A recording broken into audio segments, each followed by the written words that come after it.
Non veg pickle business start பண்ணியிருக்கோம் இல்லையா, அதுக்கு ஜாடி வந்து பார்க்கலான்ட்டு வந்திருக்கேன். வந்ததும் பெரிய ஜாடியாக எடுத்தேன். என் வீட்டுக்கார் பெருசாக பார்க்காத சின்னதாக பாரு, 5 கிலோ வைக்கிற மாதிரி பாருன்னு சொன்னாங்களா. சிக்கனுக்கு மட்டனுக்கு ரெண்டுத்துக்கும் சேர்த்து தனித்தனியாக வந்து 5 கிலோன்னு பார்த்தேன்.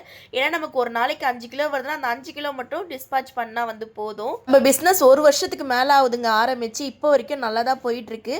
நம்ம சப்ஸ்கிரைபர் கொடுத்த ஐடியாவால் தான் இன்றைக்கி நான் பிக்கிள் பிஸ்னஸ் ஸ்டார்ட் பண்ணேன். நேற்று நம்ம கஸ்டமர் வந்து கேட்டாங்க, அக்கா ஊருக்கா 1 வருஷம்லாம் நல்லா இருக்கு, 6 மாதம் நல்லா இருக்குன்னு சொல்கிறாங்க, நீங்கள் என்னமோ 1 வாரம் 1 மாதம் சொல்கிறீங்கன்னு சொல்லிட்டு கேட்டிருந்தீங்க இல்லையா. இல்லை எந்த ப்ரிசர்வேட்டிவ்ஸுமே ஆட் பண்ண போகிறது இல்லைங்க. நீங்கள் வேணும்னா வாங்கி செக் பண்ணிக்கோங்க. நம்ம சாப்பிட்ற உணவு சீக்கிரமாக கெட்டு போனாதாங்க அது வந்து எந்த கெமிக்கலுமே ஆட் பண்ணலன்ட்டு அர்த்தம். நம்மளோட ஸ்வீட் ஐட்டம்லாம் எத்தனை நாள் எக்ஸ்பைரி டேட் வந்து இருக்குன்னு அதுவுமே நான் சொல்லியிருப்பேன். நம்மளோட கபாப் பிக்கிள் வந்து 1 வாரம் நல்லாயிருக்கும், ஃப்ரிட்ஜில் வச்சிங்கன்னா 1 மாதம் நல்லாயிருக்கும். இன்றைக்கி நம்ம சப்ஸ்கிரைபரோட ஆனிவர்சரிங்க.